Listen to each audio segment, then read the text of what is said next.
Ja No i myślałem, że to zaczęliśmy. tak się będzie odliczać tam Nie, 10, nie. 9. Wiesz co, takie odliczanie to by było 5 godzin roboty. Naprawdę to ciężko by było zdążyć. Zwłaszcza, że dzisiaj dzieją się niesamowite rzeczy. Witajcie. Tak, dzień dobry, dzień dobry. Słuchajcie, zaczniemy prawdopodobnie od oświadczenia. Mateusz chciałby coś powiedzieć. Nie bije gęsi, tak? O co Nie ci chodzi? to. Ja myślałem, że mi podziękujesz oficjalnie już. Ale za co? No, bo ja ci Za mówiłem, że te współpracę? spacery są szkodliwe. Okej. No i widzisz, no i dzisiaj, słuchajcie, okazało się, że miałem rację. Nie wolno za dużo spacerować na świeżym powietrzu, bo możesz sobie zaszkodzić. Więc mamy dowód. A poważnie tutaj już widzę, że część kolegów zrobiła special edition dotyczące śmierci Nawalnego. My akurat nie będziemy robić. Też nie uważamy, tak jak większość, że stoi za tym Putin, a kto inny. A kto, my tego nie wiemy, bo my tego nie zlecaliśmy, a więc trzeba by się zapytać te osoby, które to zlecały.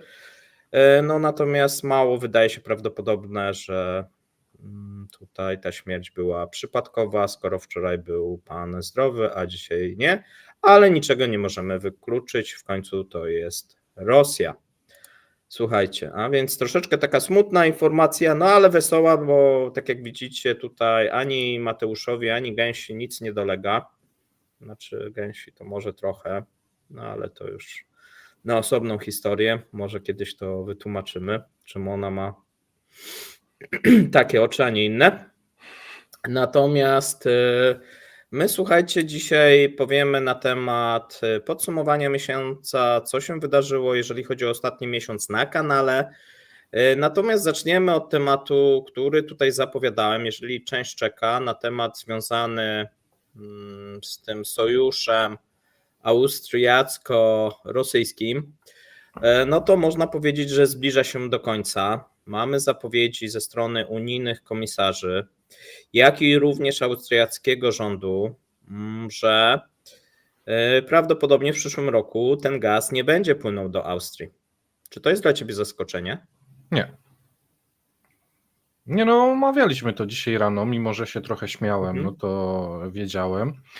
Wcześniej nawet zrobiliśmy program, że Ukraina najprawdopodobniej zakończy współpracę z Rosją, jeżeli chodzi o tranzyt gazu. Więc jak inaczej Austria dostarczy sobie ten gaz? No, nie. Tutaj piszecie jakieś podejrzenia, ponieważ Nawalny o 9 rano podobno zasłabł.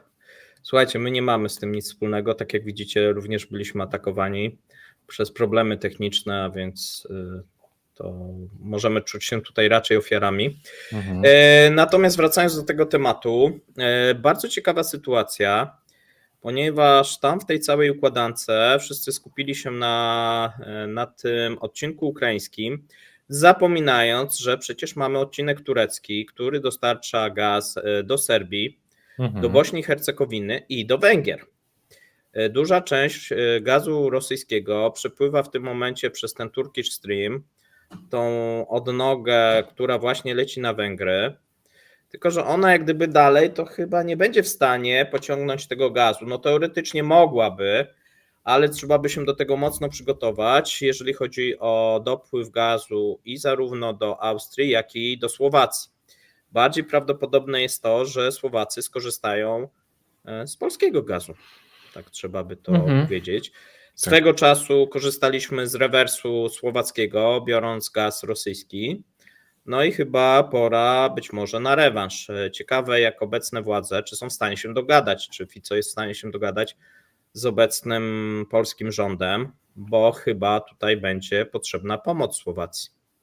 Bo bez rosyjskiego gazu to akurat Słowacja jest w najtrudniejszej sytuacji, bo o ile Węgry mają właśnie ten Turkish, Austria ma zarówno swoje biogazownie, jak i ma możliwość ciągnięcia tego gazu z tych norweskich i holenderskich, znaczy z norweskich rurociągów, bo oni mają połączenie w drugą stronę z Niemcami, ale również mają zakontraktowane w tym momencie holenderski gaz LNG, tam nie są duże dostawy, no ale zaczęli jak gdyby o tym myśleć, być może mogą to w spocie troszeczkę zwiększyć, no to w przypadku Słowacji oni są chyba zdani albo na ten gaz rosyjski, no albo na pomoc Polski. No ja tu być może czegoś nie wiem, ale ja nie widzę innej możliwości, bo nie widzę takiej możliwości, żeby Czechy rewersem miały możliwość takiej ilości, to nie są duże ilości, ale tam nie ma moim zdaniem możliwości technicznych, żeby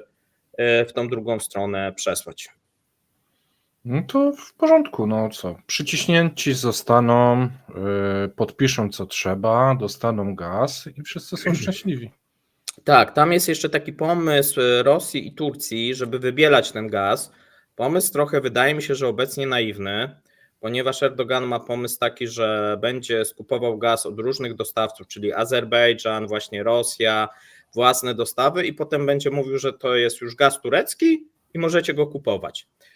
Trochę tak jak z tym kazachskim, ale nie do końca, bo jednak Niemcy kupują od Kazachstanu bezpośrednio ropę, a że płynie rosyjska, no to już jest inna kwestia. Tutaj niby podobny schemat, ale jednak inny i myślę, że tego Erdogan do końca nie przemyślał, ponieważ on chciałby, żeby te kraje kupowały ten gaz bez sprawdzania pochodzenia tego gazu, czyli że to już jest turecki, tak? Czyli jak wpłynie na terytorium Turcji, to już jest turecki, niezależnie czy on był kupowany w Azerbejdżanie, no bo wiadomo się wymiesza i trudno teraz jest stwierdzić, natomiast no łatwo jest dojść, tak? No wiadomo ile Turcy w tym momencie tego gazu importują, wiadomo ile potrzebują na własne potrzeby, no i wiadomo ile mogą wysłać, wiadomo ile z każdego kierunku dostaną. No i to wtedy jasno definiuje tak, że ten gaz rosyjski nadal byłby sprzedawany, a to chyba nie o to chodzi Unii Europejskiej. I po raz pierwszy też jest taka szansa, która moim zdaniem jest bardzo dużym zagrożeniem dla Turcji i dla Rosji, ponieważ jeżeli ta drużba by została odcięta, no to mielibyśmy sytuację taką, że zostaje tylko Turkish Stream, który jest poza granicami Unii Europejskiej już zupełnie i wtedy łatwiej jest powiedzieć, i na tym Turkish Stream wiszą tylko Węgry, łatwiej jest jak gdyby zdefiniować z całej Unii Europejskiej, że wprowadzamy sankcje. Oczywiście Węgry by się sprzeciwiły, no natomiast tu pewnie można by jakoś ten sprzeciw obejść. No dobra, no ale się sprzeciwią, tam znowu będzie w grze artykuł 7, żeby ich obejść, to już jest taka, wiesz...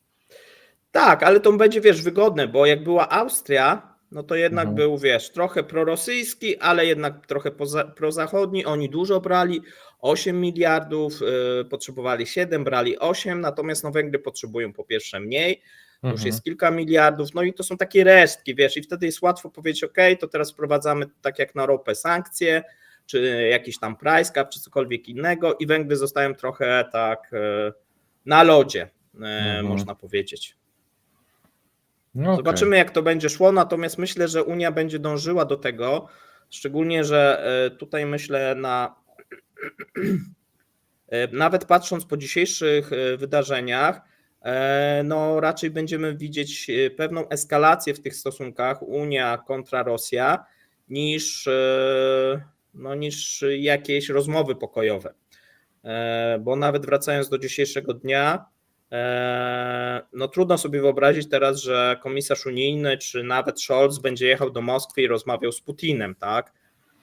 Jeżeli przeciwnik ginie w więzieniu, tak. Tak, no ginie tutaj przeciwnik, no przynajmniej trzeba będzie odczekać minimum pół roku, jak nie dłużej.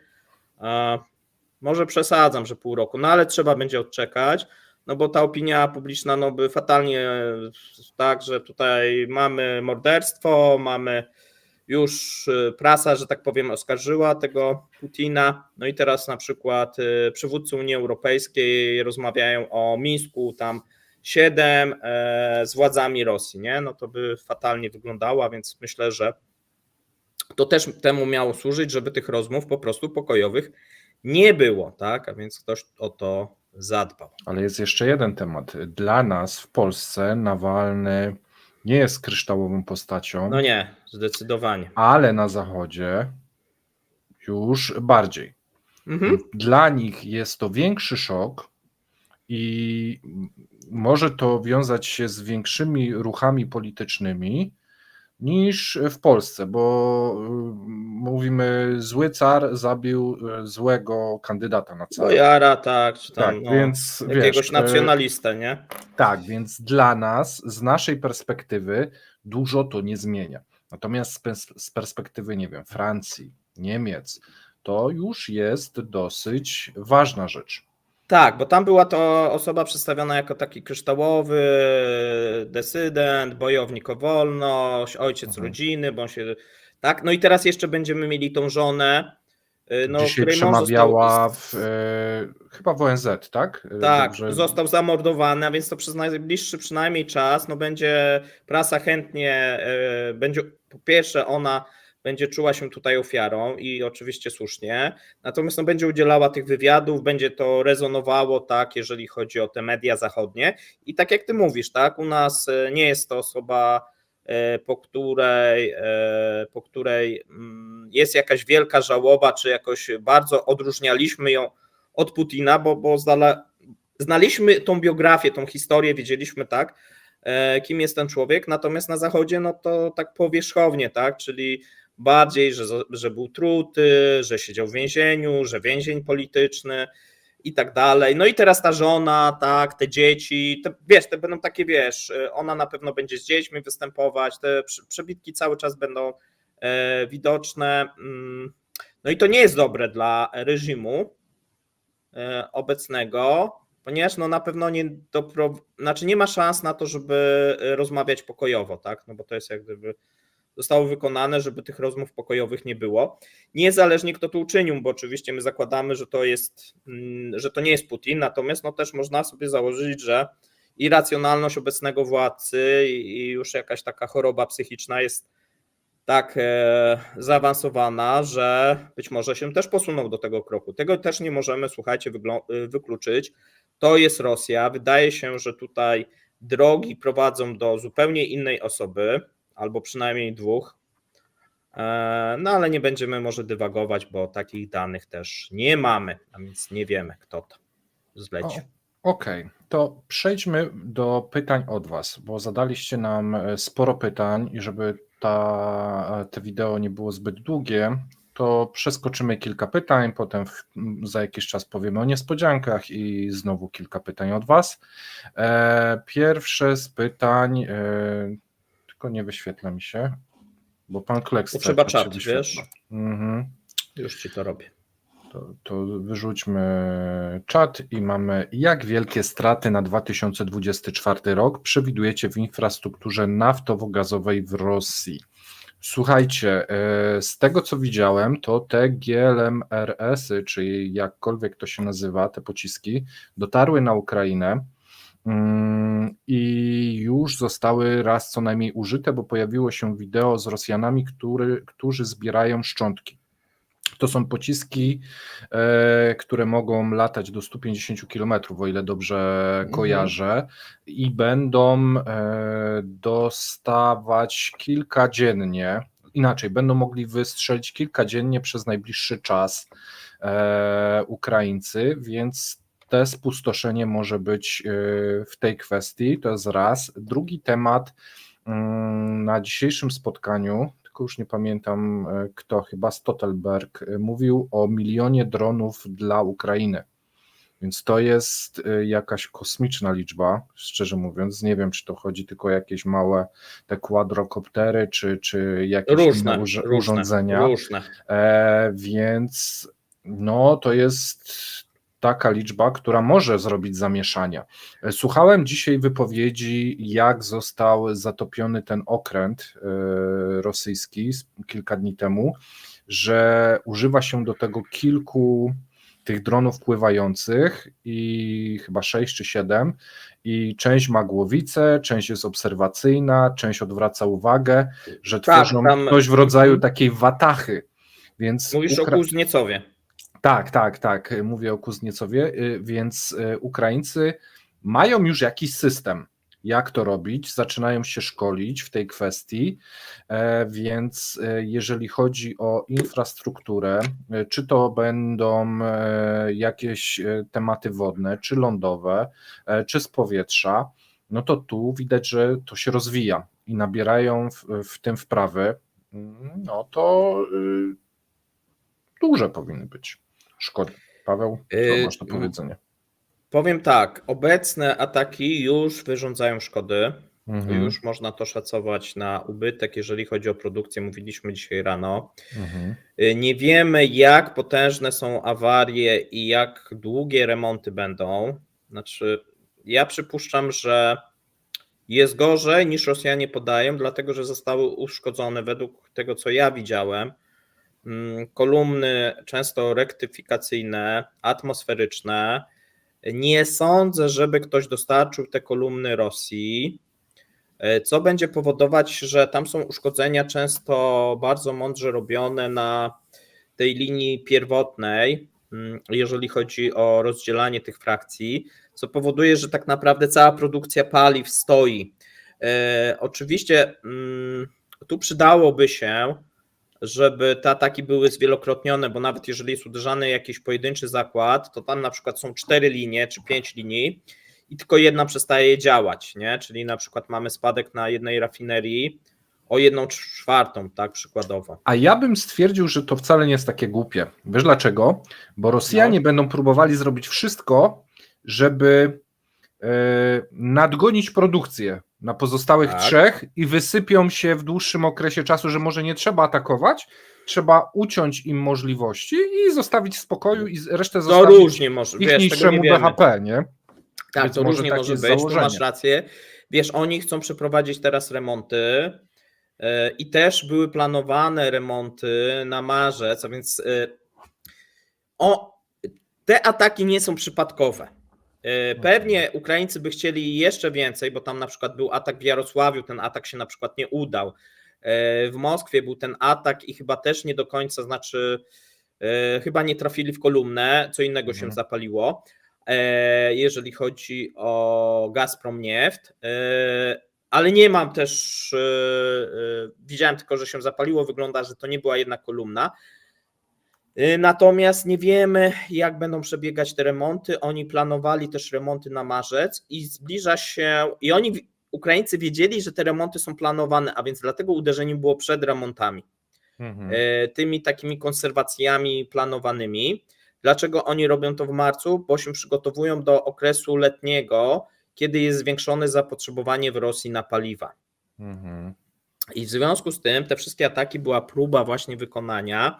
No widać, że Ukraińcy cały czas jeszcze tych możliwości nie mają aż tak dużych, jakbyśmy chyba, znaczy jakby sami oczekiwali i część tutaj sympatyków Ukrainy oczekiwała, no bo to by wypadało, żeby to było kilkakrotnie większe. Ale już to, co się dzieje, to jest to kilka procent. Jeżeli oni w okres letni wejdą powyżej 5% spadku produkcji, na razie mówią, że jest 2,5-3%. A więc jeszcze jest, powiedzmy, w miarę bezpiecznie, ale już się lampka zapala, powiedzmy żółta. Dlatego te ceny na giełdach zaczęły rosnąć i jeżeli teraz by się okazało, że w marcu oprócz tego, że bo my liczymy tylko te ataki dronowe, ale tu słusznie uznałeś, że rafinerie w zeszłym roku często pracowały na bardzo wysokich obrotach i wiele elementów jest do wymiany. Nie wiemy do końca, część ich była na przykład modernizowana z użyciem zachodnich tego sprzętu. Nie wiemy do końca, co jest do wymiany no bo nikt się nie chwali i nie mówi, że tutaj tak naprawdę jest cała linia i bez zachodnich na przykład części to my nie wznowimy produkcji, a więc nie wiemy, oprócz tych ataków dronowych i tych aktów sabotażu, o których wiemy, nie wiemy co jeszcze. Więc tu trzeba zakładać jakiś margines, że prawdopodobnie coś jeszcze jest, a więc gdzieś jesteśmy na tej granicy tych 5% w tym momencie. Słuchajcie. Pasowałoby po prostu więcej tego. Paweł, słuchaj, Linka Hula zauważyła bardzo spostrzegawczo, że brakuje nam chyba 80 kilka subów do 30 000. być może, jeżeli ktoś z Was ogląda ten program, a nie wcisnął jeszcze klawisza subskrybuj, to bardzo prosimy, to może będziemy mieli powód do świętowania na live'ie 30-tysięcznego suba. A my przejdziemy dalej, gdyż już pytają nas, żebyśmy nie robili monologów, tylko odpowiadali na pytania, no bo czekają. Co może oznaczać wygrana Trumpa dla Ukrainy? Może oznaczać wszystko. Tak naprawdę ja mam wielki problem z komentowaniem słów polityków ze względu na to, że jak weźmiecie nawet naszych polityków i porównacie sobie wypowiedzi pół roku, a teraz, rok, a teraz, 2 lata, a teraz, to potrafią o 180 stopni zmienić swoje podejście i to, co mówią. Ja mam do Trumpa też takie podejście, że to, co on mówi, zwłaszcza w kampanii, ciężko brać na poważnie w jakąkolwiek ze stron. Owszem, trzeba mieć pewne obawy co do tego, jak się zachowa, natomiast ja nie mam pojęcia, co może oznaczać wygrana Trumpa dla Ukrainy. Tu on jest nieobliczalny dla mnie. Ja nie wiem, Wiesz w którą co? stronę pójdzie. Zgadzam się z tobą, dosyć nieobliczalny polityk, populista, ale no on jak gdyby powiedział, że on będzie dążył do pokoju i rozejmu, no i projekcji siły Stanów Zjednoczonych. Jakkolwiek by to brzmiało teraz dziwnie. Według niego miałoby to wyglądać tak, że on sobie zadzwoni do Putina, zadzwoni do Zeleńskiego i zaprosi ich do jednego pokoju, tudzież do jakiegoś jednego miasta i powie: dogadujcie się, bo jak nie, no i tutaj groźby. Groźby w stosunku do Ukrainy, czyli obetnę pomoc. Pomijam, że teraz pomocy nie ma, no ale powiedzmy ona w którymś momencie pewnie będzie i on powie: to teraz ja wstrzymuję tą pomoc, a w przypadku Putina powie: jak się nie zgodzisz na te warunki, które tutaj razem w przeciągu godziny wynegocjujecie tutaj razem ze mną, macie na przykład godzinę, no tak mniej więcej sobie wyobraża, takie wiesz, taki biznes pod naporem, znaczy takie negocjacje biznesowe pod naporem groźby, nie? No to wtedy ja zwiększę tą pomoc i zaleję tą Ukrainę sprzętem wojskowym. No i teraz odpowiedzcie sami sobie, co zrobi Zełenski, co zrobi Putin, jakie tam będą warunki, czy w ogóle będą chcieli rozmawiać w ten sposób, tak? No to brzmi trochę tak. Ja lubię sobie wyborczo brzmi fajnie, znaczy, ale realistycznie, no tak się powiedzmy nie negocjuje, tak? Ja lubię sobie podywagować, natomiast nie wiem, czy zauważyliście, my bardziej sobie dywagujemy odnośnie gospodarczych tematów, gdyż są pewne trendy i one są takie, że jest duże prawdopodobieństwo, że to się wydarzy. Natomiast dywagacje polityczne mają to do siebie, że są chyba bardziej nieobliczalne niż te ekonomiczne. Nie wiem, Paweł, czy się ze mną zgodzisz, a jeżeli mamy typowego populistę i człowieka, który jest nieobliczalny, to jest bardzo ciężko.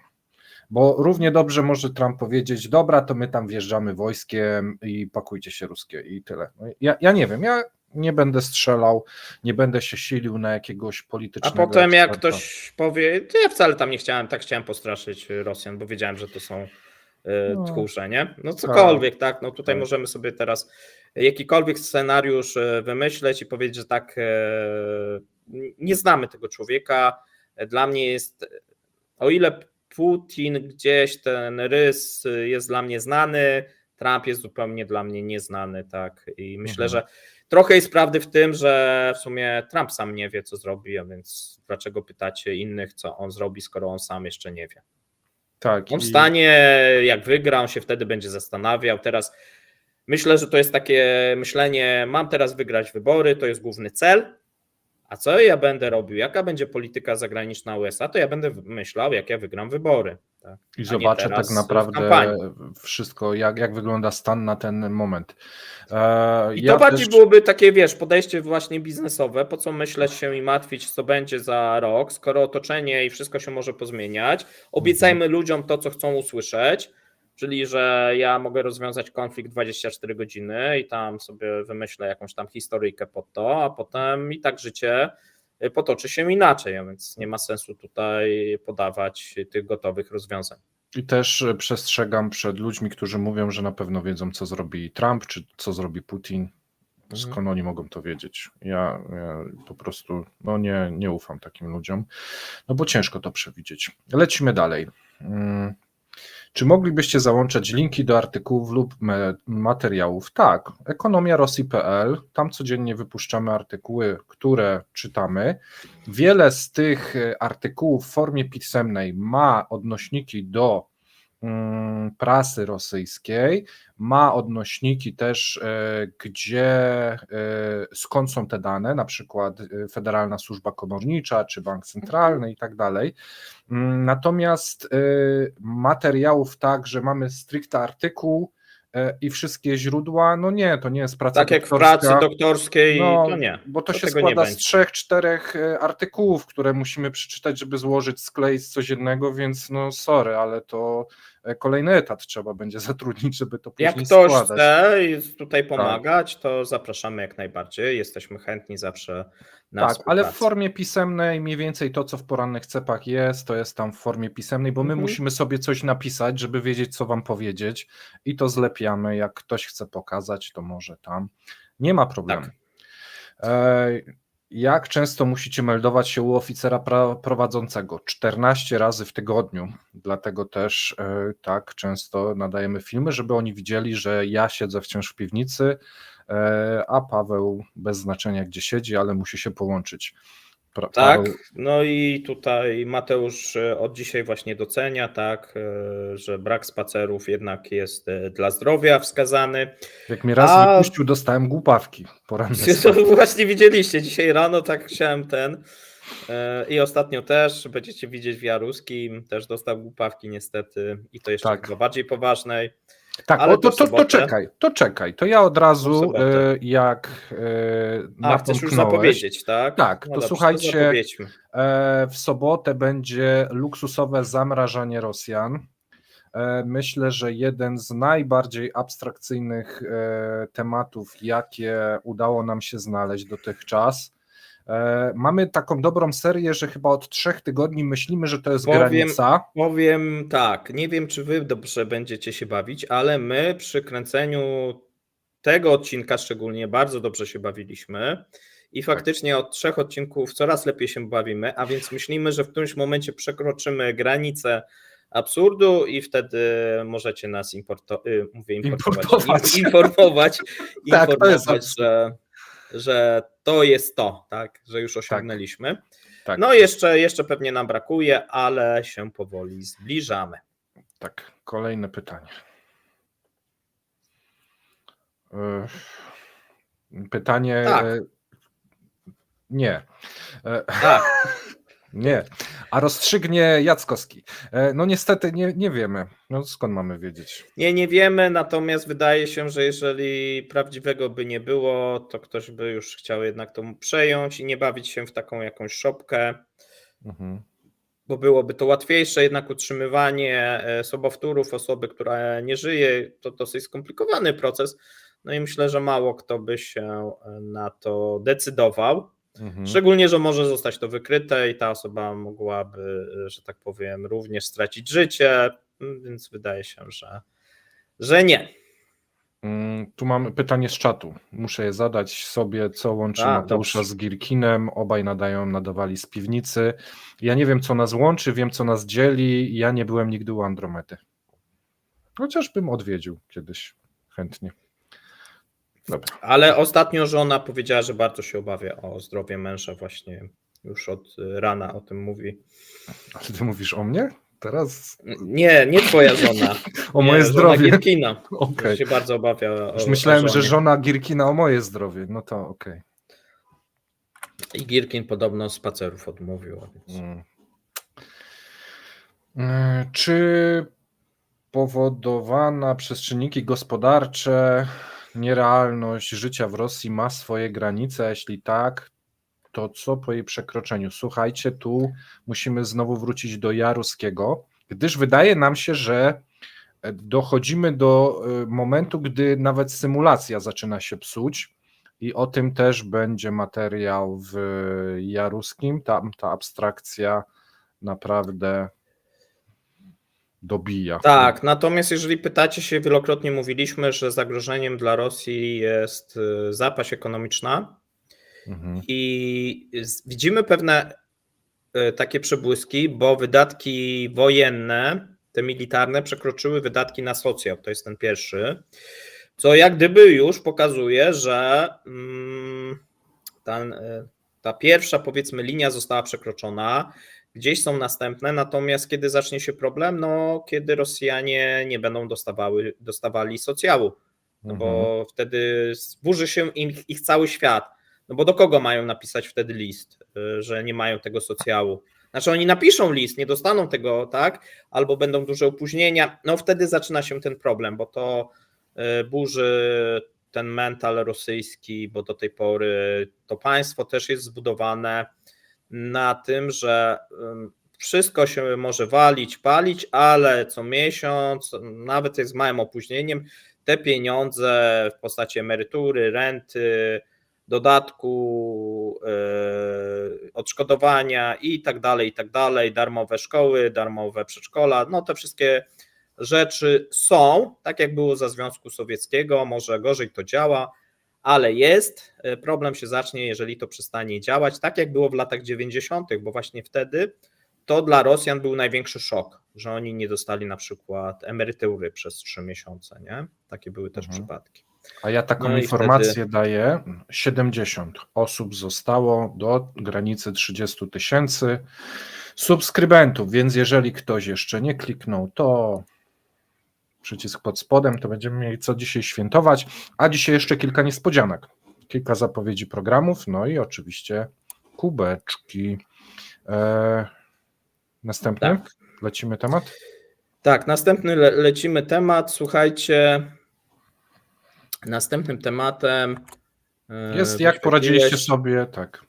Tak, to jest pytanie do mnie, słuchajcie, z oficerem prowadzącym, czyli z tą sprawą, którą mieliśmy, którą zgłaszaliśmy na policję. Sprawa obecnie wygląda tak, jeżeli chodzi o podszywanie się pod kanał, pod moją osobę, to tego już nie ma miejsca, tak, czyli już te wszystkie profile zostały zdjęte z internetu.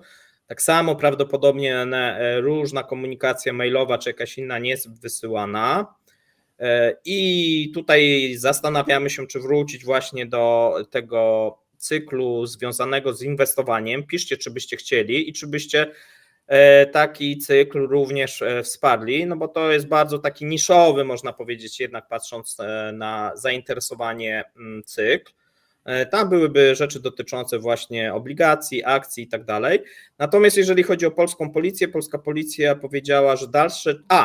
Wiemy, że czynności, albo inaczej, agresorzy byli z Rosji, dlatego że policja stwierdziła, że nie może kontynuować ze względu na brak pomocy prawnej. Dostałem takie pismo z prokuratury, nie z policji, że sprawa w tym momencie jest, że tak powiem, zawieszona ze względu na brak pomocy prawnej ze strony organów rosyjskich, ze względu na toczący się konflikt, no i chyba Polska nie ma wypowiedzianej tej pomocy, natomiast no, oni twierdzą, że to byłoby utrudnione, natomiast czyny zabronione przestały jak gdyby istnieć według nich. Nie? Tu mamy podpowiedź od Arachnosa, zrobić cykl tylko dla wspierających. No to jest jedna z opcji, myślimy nad tym. Myślimy też na tym, natomiast tak byśmy nie chcieli, myślimy za to o tym, żeby był cykl Ja Polak, i Ja Polak byłby faktycznie dla wspierających, ale z prostej przyczyny, ponieważ no, moglibyśmy naruszać pewne... No moglibyśmy po bandzie iść i wtedy... No właśnie, tak jak próbowaliśmy, to już tak, i YouTube mógłby tego nie wytrzymać, tak. A więc pewnie jeżeli pojawi się ten cykl Ja Polak, no to dla patronów, ewentualnie dla wspierających, ale mogłoby się też okazać, że tylko dla patronów, jeżeli YouTube by jeszcze poszedł dalej po bandzie i by nam to zbanował dla wspierających, bo też niestety takie ryzyko istnieje i wtedy byłoby tylko dla patronów na Patronite.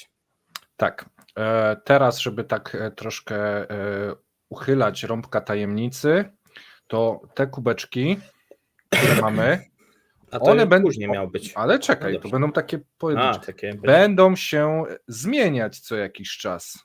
To jest seria pierwsza. No i teraz zostawiamy na Tak, chwilę. seria taka kolekcjonerska. Mhm. Mateusz postanowił zostać kolekcjonerem razem tutaj z Gęsią, przepraszam, z Gąsiorem. Dzisiaj była kłótnia mała o to z samego rana, jak widzicie. No ale Mateusz zwycięsko wyszedł. Natomiast następne pytanie, myślę, że ważne. Jak zarabiacie na życie jak poza zarabiamy? YouTube'em? Ja wielokrotnie mówiłem, jak ja zarabiam na życie. Teraz tak naprawdę moje życie to jest w dużej mierze YouTube. I ta praca zawodowa, oprócz w tym momencie giełdy i tych aktywów pasywnych, być może dojdą jakieś aktywa, jeżeli mi się uda kupić coś poza granicami Polski, bo już obecnie chyba nie mam żadnych nieruchomości w Polsce. No nie, no jakieś mam, no ale to, że tak powiem, potrzebne mi są, natomiast być może jakieś będą poza, natomiast oprócz tego mam dochody wcześniej dosyć dużo aktywnego tego grania, teraz bardziej pasywnego, ze względu, że słuchajcie, ten YouTube, na początku ja sobie wyobrażałem, że ja tam będę pomagał Mateuszowi i Mateusz będzie na stałe tutaj pracował i jako, że w tej piwnicy go zamkniemy i on tam będzie robił na ten akord, no okazuje się, że trzeba mu pomagać i to też coraz bardziej nas pochłania. Zresztą widzicie sami, no 2 filmy dziennie z dużą częstotliwością. Staramy się, żeby nie było jakichś przerw, a więc codziennie dostajecie nowy materiał, a są, słuchajcie, pomysły na nowe rzeczy. Nie ukrywam też, że to, co miało nas odciążyć, nas przyciążyło, czyli 2 nowych prowadzących. No wydawało nam się, że wtedy więcej czasu będziemy mieli. Okazało się, że tego czasu z pewnych powodów jest mniej. No i też takie zaskoczenie, bo wydawało mi się też, że ci nowi prowadzący też zwiększą na przykład liczbę patronów, natomiast z tego, co widzę do tej pory, jak zrobiłem sobie ostatnio sprawdzenie, no to z dużą chęcią wpłacacie, nawet dzisiaj pojawiło się sporo nowych patronów na nasze produkcje, natomiast mamy dobrą oglądalność na nowych formatach, natomiast tam jest możliwość wsparcia tych formatów i z tego, co wiem, to chyba nikt nie wsparł, więc też musimy się zastanowić. To czekaj, bo dobrze, że mówisz, jak już patroni, to najpierw podziękowania dla nowych, bo tak, to są nowi, pojawiła się ostatnia 5. Później musimy oczywiście podziękować. A ja nie wiem, czy to masz, wiesz co, aktualne, bo widziałem, że jeszcze przed programem ktoś aktywował, ale. No niestety. Możemy, to przepraszamy, mogliśmy nie zdążyć. Grafika ma swoje prawa, to wymaga czasu, więc jeżeli to było tuż przed programem, no to przykro mi bardzo. Tu lista aktywnych patronów, można sobie odszukać, oczywiście nie ma osób, które zaznaczyły, że chcą być anonimowi. Jeżeli chcecie, żebyśmy wam dziękowali osobiście i właśnie w takiej tablicy wymieniali, to musicie odhaczać tą opcję. No i jest jeszcze jedna uwaga, zanim przejdziesz do drugiej listy. Jeżeli jesteśmy przy Patronite, część osób tam ma opcję T-Pay. Ja o tym wielokrotnie mówiłem i ta opcja T-Pay, no bo tam są chyba 2 opcje, że można co miesiąc wpłacać i jest opcja, że do przodu. Bardzo często jest tak, że wpłacacie, myślicie, że nadal wpłacacie, a to się jak gdyby skończyło. I też część osób nawet do mnie pisała, że bo dostali właśnie, oni sobie nie zdawali sprawy, a więc sprawdźcie, jeżeli was nie ma na liście, to być może po prostu już nie wspieracie kanału, a jeżeli byście chcieli, no to oczywiście zapraszamy. To ja tu jeszcze właśnie wspierających na YouTubie, więc można sobie to zobaczyć, a ja w tym czasie będę odpowiadał z mojej strony, bo część z was może wie, że ja też pisałem do biznes, ale robiłem inne rzeczy, natomiast w pewnym momencie, bo dużo was doszło, Paweł zaproponował mi, słuchaj, zrezygnuj z wszystkiego, przyjdź na Kremlinkę, spróbujemy zrobić Patronite'a właśnie i tam jest próg, że od 4000 miesięcznie po prostu zatrudniamy osobę na etat i tą osobą jestem ja. I dzięki temu mamy czas, mamy możliwości, żeby kręcić te 2 filmy. Tak, dziennie. Słuchajcie, to tak wyglądało dokładnie. Mówię, Mateusz, rzuć wszystko, jedź w Bieszczady, chciałem powiedzieć, ale stwierdziłem, że tam nie ma co też szaleć, tak, z Tak. tymi Bieszczadami, tak, A jakieś co ładne śmieszne, tutaj... ja tuż przed wzięciem tego miałem propozycję też inną. I tu było takie zastanowienie się, czy iść w YouTube'a, czy bardziej taką może poważną, biurowo, wiecie, korporacyjną. No ale wygrał YouTube i tak to się rozkręciło. Tak, i I ta rozkręciło siekiera się rozpoczęła. tak, i tak naprawdę to, co mówimy, że programy powstają dzięki wsparciu patronów, no to jest prawda. Jak najbardziej prawda, Tak, bo, my nie bo, zmieniamy. bo poświęciłem swój etat i ruszyliśmy z tym YouTube'em, żeby móc składać, montować, robić grafiki, robić te wszystkie rzeczy, które trzeba zrobić dookoła, żeby nagrać 2 programy dziennie, 7 dni w tygodniu, więc często po nagraniach jeszcze kręcimy wstawki do Jaruski, tematy dogrywamy na wywiady, zresztą już rozmawiamy z informatykami i z pilotem samolotu pasażerskiego, żeby zrobić dla Was odcinki właśnie odnośnie tych Tak, i sankcji też i jak to pytacie o wpływa. następnego gościa, to też będzie dalej, to już uprzedzam to pytanie, a my sobie Tak, tutaj więc wszystko to tworzone jest właśnie przez Was też, z Waszym współudziałem i gdy udało nam się przekroczyć odpowiedni próg, to pomyśleliśmy, no to ściągnijmy Marka, ściągnijmy Łukasza Kobierskiego, rozciągnijmy te formaty. A Marek było był ciekawe. przypadkowy, bo bardzo często prosiliście o tego Marka. Ja Tak. rozmawiałem z Markiem, Marek występuje w różnych formatach, tak. Natomiast no, tutaj się zgodził na stałą współpracę. No też nie muszę jak gdyby. Znaczy mogę powiedzieć tak, no my po prostu Markowi płacimy, tak, za to, że on u nas występuje. No, Łukaszowi też. No. Łukaszowi też, żeby nie tak. każdemu, kto u nas występuje, płacimy, tak, a w przypadku innych powiedzmy kanałów może to bywać różnie, my nie wiemy teoretycznie jak to jest. Ale zaraz, Paweł. No. Nie każdemu, kto występuje, tylko kto współprowadzi i ma własny program. Bo gościom, tak, bo zaraz no, tutaj tak. tak, wszyscy napiszą, że chcieliby zarabiać i oni tam sobie jakieś stawki wyślą. Nie. Nie, chodzi po prostu o takie współprowadzenie. I a propos Marka, bo dopytujecie i ja wspomniałem wczoraj albo dzisiaj, że nie zrobimy globala w tym tygodniu, natomiast zrobimy i już jest nagrany Q&A z Markiem Meissnerem, ponad godzina materiału, pytania, które zadali patroni, którzy właśnie współtworzą ten kanał, zadali pytania dla Marka, my je przekazaliśmy, nakręciliśmy materiał i wypuścimy go jutro o 9:00, więc jeżeli macie w weekend czas, to jak najbardziej zapraszamy. No bo były pytania, których tak na co dzień. Bardzo merytoryczne takie pytania, tak. Dużo militarnych, dużo gospodarczych, dużo geopolitycznych, ponad chyba dokładnie 20 pytań. Tak. No, Marek się na niektóre rozgadał, a więc ten materiał dosyć długi.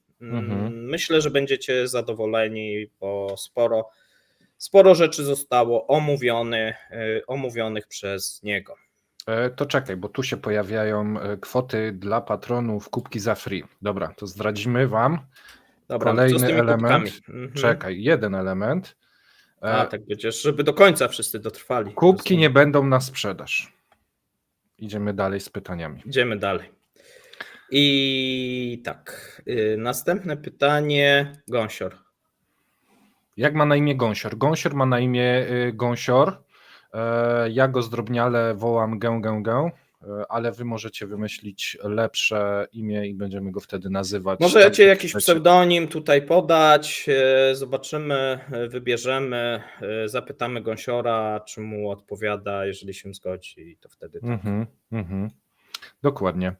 No i teraz szachmat, sernik. Sernik z rodzynkami czy bez? Słuchajcie, ja dzisiaj jadłem serniczek, nie dotrzymałem do 17, bo miałem pokazać tutaj, ale nie wytrzymałem. No to było żałosne, no. Tak. Paweł nawet nie zostawił. Tak, miałem sernik bez rodzynek, natomiast ja jestem strasznym symetrystą i mnie to jest bez różnicy, jeżeli chodzi o sernik. Lubię też ten z rodzynkami, więc dla mnie to... A ty, Paweł? Ja lubię z rodzynkami. Okay. Ale nie pogardzę bez, więc ogólnie lubię też sernik. Też się przyznaję. Tu mamy Gęsior Pieskow, to może... To może być, nie wiem. Tak. Musimy nad tym to rozważyć. Ciekawe, tak. Czy gotowi jesteście nagrywać jakieś materiały plenerowe? I to ciekawe pytanie, bo odpowiedź brzmi tak, ale. Tak, ale mieszkamy po 2 stronach Polski. Znaczy Paweł pod Warszawą, ja na Śląsku, to raz. 2, technicznie nie wiemy, czy byśmy potrafili, bo to chyba wymaga kamerzysty, jakiegoś mikrofonu z tymi takimi podpiętymi, więc technicznie, umiejętnościowo myślę, że na razie nie potrafimy, może to jakoś się rozwinie, natomiast psychicznie nie mamy problemu, żeby pójść to nagrywać. Jesteśmy psychicznie gotowi, natomiast to są koszty, no i znowuż tu musielibyśmy jakoś się do tego przygotować. A pamiętajcie, tak jak mówimy, my teraz staramy się, żeby jak najwięcej kontentu Wam dostarczyć. Być może ten plenerowy byłby ciekawy, natomiast no to by jakoś na pewno zwiększyło te koszty.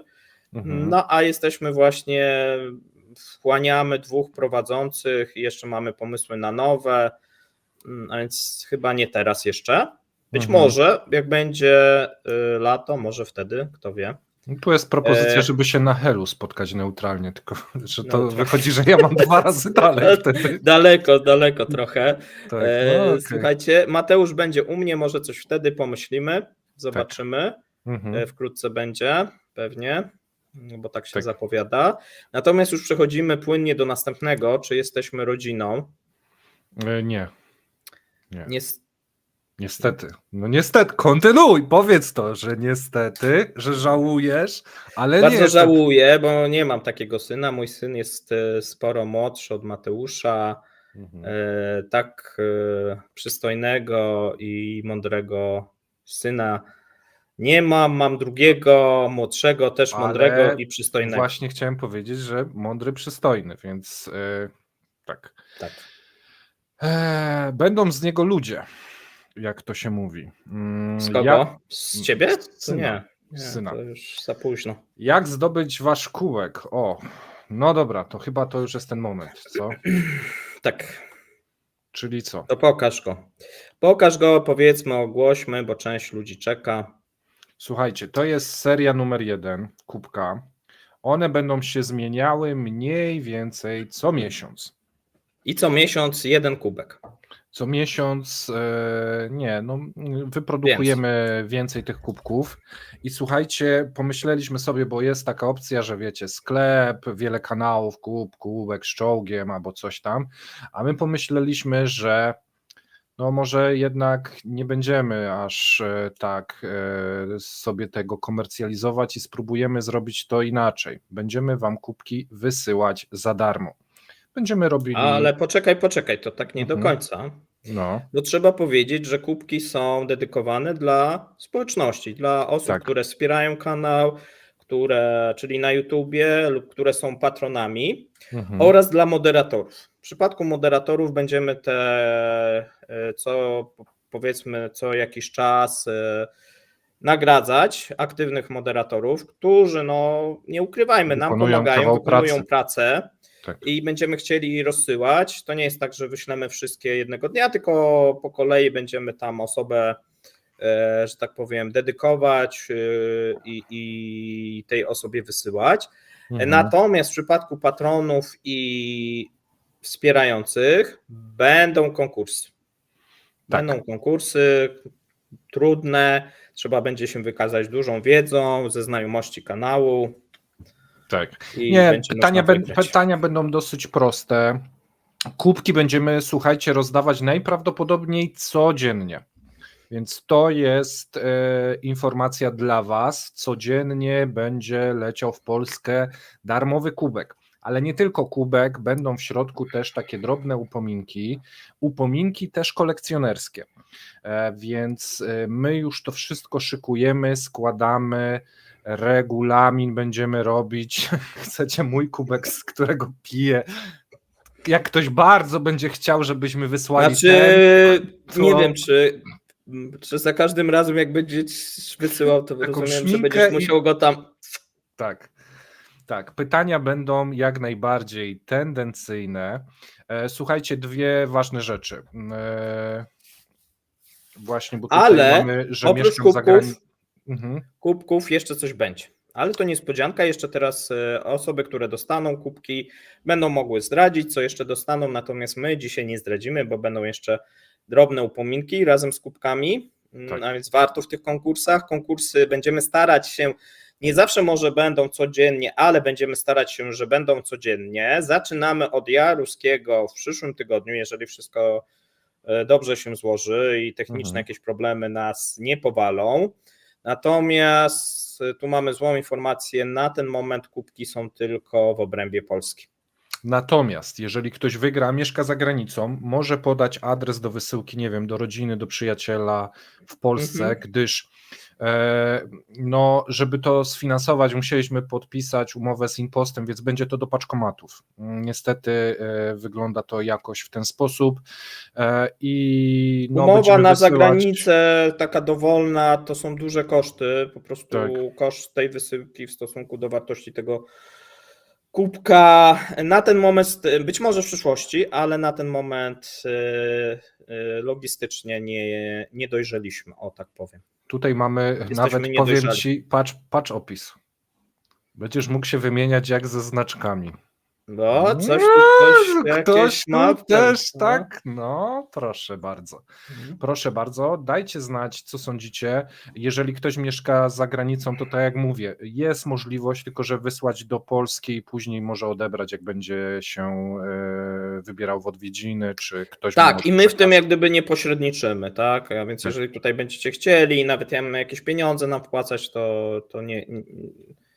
Na ten moment nie. Być może jak będziemy mieli osoby tutaj gdzieś na stałe, które będą się zajmowały jakimiś takimi rzeczami tutaj do obsługi takiej biurowo-asystenckiej, pewnie tak, ale po prostu na ten moment nie mamy takich osób. Tak, więc podsumowując, będzie około 30 kubków miesięcznie wyjeżdżało do Was. Balsamozrzęszenia nie będzie, bo dzisiaj rano cały został zużyty. Mateusza zużyty, zresztą sami widzieliście, co ja mam dużo mówić. Tak, dobra, przejdźmy chyba do następnego pytania. Czekaj, czy kubki są ręcznie malowane? Nie, ale ręcznie zaprojektowane przeze mnie, więc... Tak, 3 noce siedział. 3 noce siedziałem, tak. Ale będą różne, będą się zmieniały, więc będzie można sobie kolekcjonować je. Tak, stworzyć sobie kremlinkową zastawę. Następne pytanie lecimy, tak? Powiedziałeś co? Że następne pytanie lecimy. Okej. Aha, ja chciałem powiedzieć, że nie, ale to... jak to powiedziałeś, że tak... Nie, akurat nie widziałem. Czy jesteście parą? No kurczę, no nie jesteśmy, choć niektóre zdjęcia mogą sugerować inaczej. Na przykład takie. Aha. Jaki zadumany tutaj jesteś. Tak. Czemu ty taki duży na tym zdjęciu? 2 razy większy ode mnie. Czy jakiś 1:1 zrobiłeś, czy co? Nie wiem. Nie, no nie jesteśmy parą biznesową, można powiedzieć, parą prowadzących.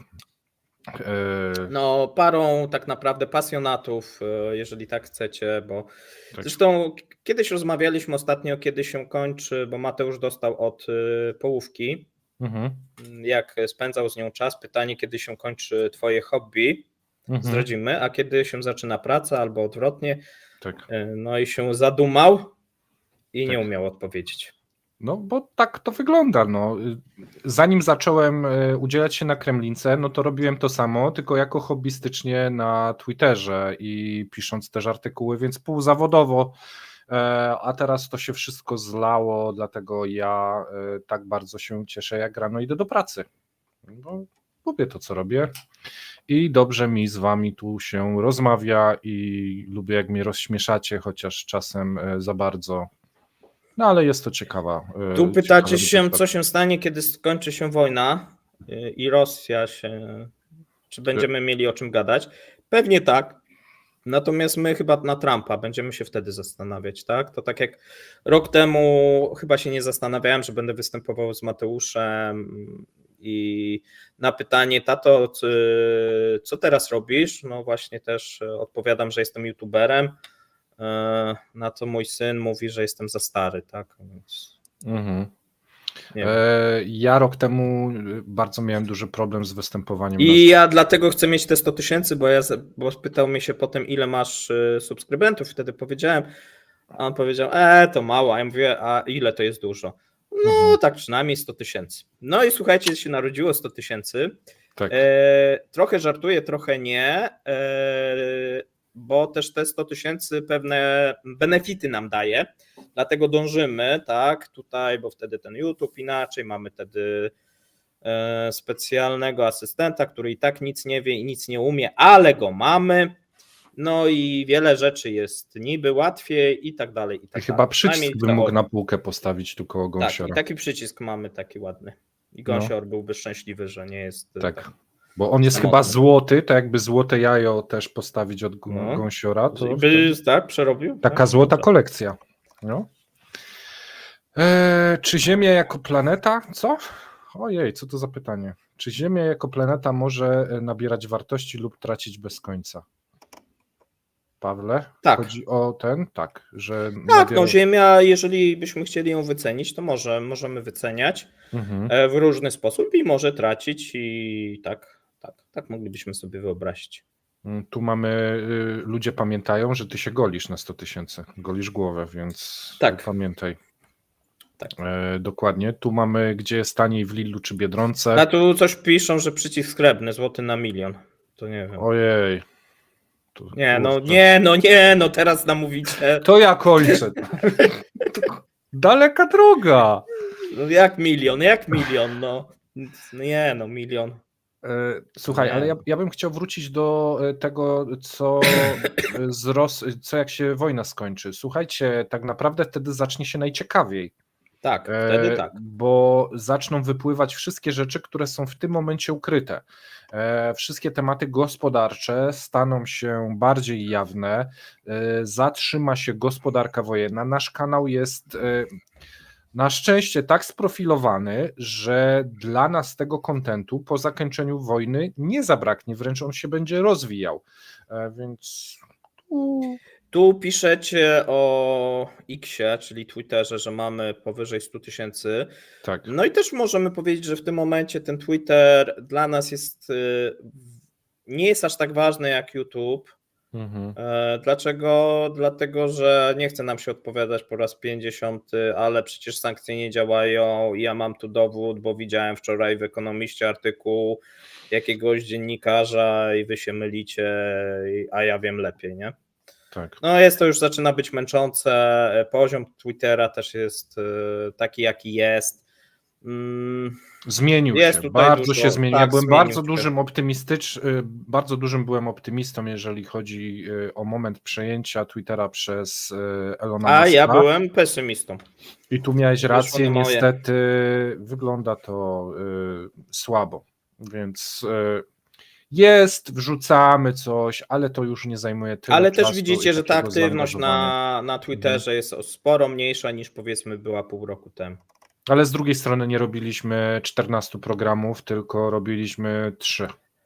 Więc wiesz, to też ogólnie nie wiem, czy Tu nas straszycie jakimś platynowym, to ja już nie chcę słyszeć, ile za platynowy. Okay. Słuchajcie, nie wiem, czy orientujecie się, ale jak przejrzycie inne kanały, to nie ma za wiele kanałów, co wypuszczają 14 filmów w tygodniu. Nawet nie wiem, czy kanał Zero w tym momencie wypuszcza 14. To by trzeba było zobaczyć. To jest naprawdę ogrom pracy. Mateusz dużo wypuszcza, tak, bez paszportu, ale chyba tyle, co my też nie. No, to naprawdę są strasznie duże ilości czasu, które trzeba na to poświęcić. Więc jak najbardziej. Mamy jeszcze pytania, co spisaliśmy sobie wcześniej? Chyba coś jest. Tu piszecie też, że X to fajne narzędzie do zdobywania nowych oglądających. No właśnie nie. No nie. Nie przekłada się praktycznie wcale. Praktycznie nasze tweety, które miały nawet po 500 tysięcy, w żaden sposób się nie przekładały na większą ilość oglądających w bardzo małym stopniu. Ludzie bardzo często, którzy są na Twitterze, nie wszyscy, ale ci, co nas nie oglądają, to nas już nie będą oglądać, bo oni wolą Twittera i chcą mieć krótką informację, nie chce im się wchodzić i słuchać 2 godzin moich wywodów. Tak, tu kanał Zero piszecie, że 2-3 filmy dziennie. A, tam jeszcze piszecie, że ludzi. Piotr Napierała, tak, przepraszam, Piotrek, tak, Piotr dużo wypuszcza, no ale on ma pewną lekkość, że tak powiem, wypuszczania różnych filmów. Coś miałem powiedzieć, ale zapomniałem. Chyba To kolejne następne pytanie w takim razie. Jak sobie przypomnę, to wrócę. Miałem zobaczyć, jak tam właśnie Kiedy te kubki? No to już słupki. było. No tak mówiliśmy, zaczynamy od Jaruski. w przyszłym tygodniu. Tylko nie w tą sobotę, tylko w następną sobotę, a więc za tydzień, tak można powiedzieć. Tak. Kto będzie kolejnym gościem? Kolejnym gościem prawdopodobnie, jeżeli nam się nic nie wysypie, możemy to powiedzieć i też zrobimy pytania, musimy te pytania zrobić właśnie w weekend, bo jeszcze miniaturki nie mamy, chyba że puścimy samo zdjęcie. Już puszczam, zaraz go sobie znajdę. Dobra, to ja może w międzyczasie... Będzie Marek Kozubel i będziemy mówili o polityce zagranicznej i bezpieczeństwa Ukrainy, a zaraz sobie zdjęcie Marka znajdę, bo gdzieś go miałem. To ty szukaj, ja w międzyczasie... Już go mam. Okej, to jest nasz następny gość. Tutaj też pytaliście o następnych doktorów na B. Rozmawialiśmy z S&F, tak, na temat wystąpienia i zarówno doktora Bartosiaka i doktora Budzisza. No i te rozmowy, jak panowie wrócą z ferii, no będą kontynuowane. Myślę, że to koniec lutego, zobaczymy, czy się nam uda. No bo wstępne rozmowy są na tak, ale tak jak wiecie, to od tak do ołtarza to czasami jeszcze daleko, a więc może się coś zmienić. Tak, ale poza tym szykujemy... Natomiast jest taki pomysł ogólnie, żebyśmy te nasze wywiady podzielili na takie dwa nurty. Jeden, żebyśmy rozmawiali o właśnie polityce międzynarodowej różnych krajów tutaj. Ja sobie tak to wymyśliłem, czyli była Unia Europejska, wcześniej był Piotrek Zychowicz, mówiliśmy o Rosji, tak. Teraz będziemy mówili o Ukrainie, tak, z osobami, które w jakiś sposób się trochę gdzieś zajmują tą tematyką. Jeszcze z Piotrkiem był Bliski Wschód. Natomiast pewnie jeszcze Wojtek powinien być jeszcze raz, Szewko, bo też o to prosiliście, właśnie Marek, pewnie jeszcze osoby, które się zajmują Rosją, powinny się przewinąć przez ten kanał. Myślę, że to wszystko już w marcu. A z drugiej strony będziemy chcieli ze ekspertami, specjalistami od ciekawych zawodów. Dziedzinowy, tak. Tak jak zrobiłem od dinozaura do Putina, który wam się bardzo podobał, z Tomaszem Małachowskim. Już jestem umówiony na drugą część, więc będziemy kontynuować te nasze programy. Dodatkowo rozmawiam właśnie z panem, który lata samolotami. Dodatkowo chyba z 3 informatykami odnośnie sprzętu IT w Rosji, więc chcielibyśmy robić część takie geopolityczne, znane twarze, a drugie mniej znane, ale ludzi pasjonatów, ludzi, którzy w jakimś konkretnym dziale siedzą i żebyśmy sobie też rozmawiali. Myślę, że to jest fajne rozwiązanie, bo można i z jednej, i z drugiej strony zrobić bardzo fajne programy.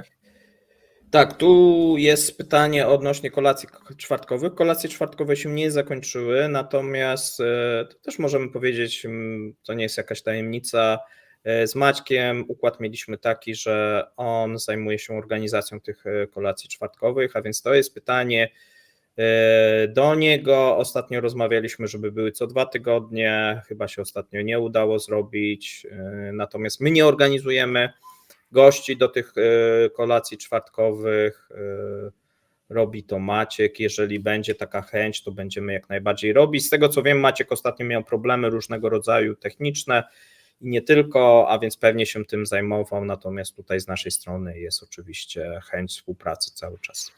Tak, ale to też z Maćkiem omówiliśmy, że te kolacje mają być wyjątkowe, wyjątkowi goście, że ma to być taka petarda, nie kapiszony. W sensie, że jak już jest program, żeby to było naprawdę fajnie przygotowane, fajny gość, żeby był ciekawy temat, a nie sztuka dla sztuki. Więc tu też, bo sztukę dla sztuki to wiecie, to my nie chcemy. Chcemy, jak już, to naprawdę wtedy wolę zrobić wywiad z pilotem, czy z informatykiem, czy zaprosić kogoś na taką 1 na 1 rozmowę, lub zrobić nasz komentarz dnia, które też Wam się podobają, bo wydaje mi się, że to też jest fajny program, te komentarze dnia. No a tydzień ma 7 dni. Więc Tak, a więc my w tym momencie nie mamy takich mocy przerobowych, żeby organizować jeszcze dodatkowo jakieś debaty, bo chcieliśmy, żeby to była debata, tak, i tutaj Maciek się jak gdyby zaoferował, tak, że on będzie to organizował. Zobaczymy w przyszłości, tak, być może się to zmieni, być może inaczej się dogadamy, na ten moment tak to wyglądało. Tu pytanie o suby. Słuchajcie, 68 brakuje do 30 000 na ten moment, więc jeszcze troszeczkę i będzie. Jak się nie uda, no to najprawdopodobniej jutro Marek zakosi wszystko i zgarnie laury, bo tak to zazwyczaj wszystko na to wskazuje, tak. Tak, że wiedzie. Na biało wiedzie tak. i tutaj te pytania. I powie, powiedzą, że te 30 to na nim. Powiedzą super, tak. No i na tym się zakończy. Chyba pytania skończyliśmy, czy jeszcze jakieś jedno zostało? Wiesz co, chyba tam było ostatnie. Tak, to będzie kolejnym gościem, tak, a więc jeżeli macie jakieś pytania z czatu, to zadawajcie, bo już ponad godzinę, a widzę, że część osób już chce spędzić inaczej wieczór, a więc myślę, że możemy tutaj jeszcze odpowiedzieć na 3 ostatnie pytania i będziemy kończyć. Przypomnijmy, jutro o 9:00 Marek, o 20:30 Jaruski, w niedzielę moim zdaniem bardzo ciekawy chiński CEP o godzinie 9:00. No i jeżeli wszystko dobrze pójdzie, no to top 10 o 20:30 właśnie z kapitanem. Czyli powtarzając, jutro 9:00 Marek, jutro wieczorem Jaruski. Aha, i jeszcze w sobotę o 18:00 będzie u Piotrka Napierały, bo tak się z nim umówiłem, że będzie live u niego na kanale. Tak mnie prosił, a więc w ramach tutaj rewanżu jak najbardziej zobowiązałem się, że wystąpię. Okej, to myślę, że mamy. Ja tylko wyłączę sobie tego C, bo mi tutaj się piszecie, żebyśmy znaczki wydawali. Pomyślimy nad tym pomysłem, pomyślimy. Nie, no to tam możemy już może powiedzieć. Pomyślimy. To ja bym może powiedział, bo ja nawet mam ściągnięte. No dobrze, to pokaż ten swój znaczek. Słuchajcie, ktoś tutaj trafił, bo... Trafił. Mateusz przygotował swój znaczek. Tak, przygotowałem znaczek, oj źle podegrałem, no ale mam nadzieję, że wiecie, o co chodzi. Cały znaczek się nie wgrał, tylko środek. Będzie seria naklejek w formie znaczka, będzie co miesiąc inna taka naklejka. Będziemy Wam wysyłać po 2-3 takie naklejki, więc będziecie mogli sobie między sobą, jak Wam się uda wygrać kubki z różnych serii i będziecie mieli różne znaczki, to też będziecie między sobą mogli się wymieniać, więc myślę, że dla Was to też będzie fajne, będziecie mogli się dogadywać na czacie, na jakieś kontakty między sobą i może nawiążecie w ten sposób jakąś przyjaźń. Tak, tu idzie nasz Big Fat Backred szerzej, czyli medale. Nie ten kraj, my medali nie rozdajemy. Zresztą to ci, co dostają medale, potem często giną, a więc nie wiem, czy byście chcieli takie medale od nas dostać, bo to różnie może być. Tak, no to będą wlepki w formie znaczka, można powiedzieć, bo ciężko, nie wiem, czy da się zamówić parę znaczków. Może. Jak się rozkręcimy, to może zrobimy później całą serię znaczków z tego, co zrobiliśmy, projekty nalepek. Natomiast na ten moment to będą nalepki w formie znaczków. Będzie to indywidualny projekt co miesiąc. Kubki będą inne. Desygnowany tutaj artystycznym piórem Mateusza Lecha, a więc być może w przyszłości wasze dzieci mają zapewnioną przyszłość. Nigdy nie Tak, wiadomo. to trzeba trzymać, Trzymać, folię tak. włożyć, doglądać. Nie dać dotykać, żeby tam jakichś Tak. uszkodzeń. Tak. No. Tu się tworzą niesamowite możliwości. Nowe majątki polskie. Myślę, że to są ciekawe rzeczy, może mało jakieś wystrzałowe, ale taka forma podziękowania dla Was za to, że jesteście, za to, że oglądacie, za to, że jesteście patronami i wspierającymi. Tak, dla nas to wiele znaczy. Kanał, tak jak widzicie, się rozwija. Niedługo będzie prawdopodobnie kolejny jakiś rekord, jeżeli chodzi o wyświetlenia. Natomiast no, my cały czas pamiętamy o tym, że ta społeczność budowała ten kanał i po prostu jesteśmy wdzięczni, tak po ludzku. Dlatego Wam, też że byliście z nami i to pamiętam, jak tutaj pierwszy raz nagrywałem i pytałem się, czy mnie słyszycie i te wszystkie problemy z mikrofonem i te osoby, które zaczynały, to wiedzą, o czym mówię i później moje jakoś problemy tak- z mikrofonem, moje problemy z Moje też, internetem, tak. moje problemy z kamerą. Tak, przeszliśmy długą drogę, ale jeszcze trochę przed nami. Tak, no mam nadzieję, że będziemy się rozwijać, nowe formaty też przed nami. Chcemy teraz, żeby te formaty, które wprowadziliśmy, się przyjęły. Nie ukrywamy, że cały czas szukamy osoby, która poprowadzi CEP amerykański, bo taki chcemy stworzyć. Jeszcze tej osoby nie mamy, ale szukamy. Jeżeli kogoś znacie, kogoś polecacie, możecie też wysyłać tym osobom, żeby u nas występowały. I kontakt ewentualnie ekonomiarosji@gmail.com. Myślę, że tak, tu wspomnienia, Dobrze. że w kolorze landryny byłem. Zgadza się. No i niektórym to brakuje, ja myślę, to trzeba powtórzyć. Jakiś filtr, Niezapomniane, słuchajcie, chwilę, z tego składa się życie. My ze swojej strony dziękujemy, życzymy Wam udanego piątku, trzymajcie się, do zobaczenia jutro rano. Cześć. Cześć.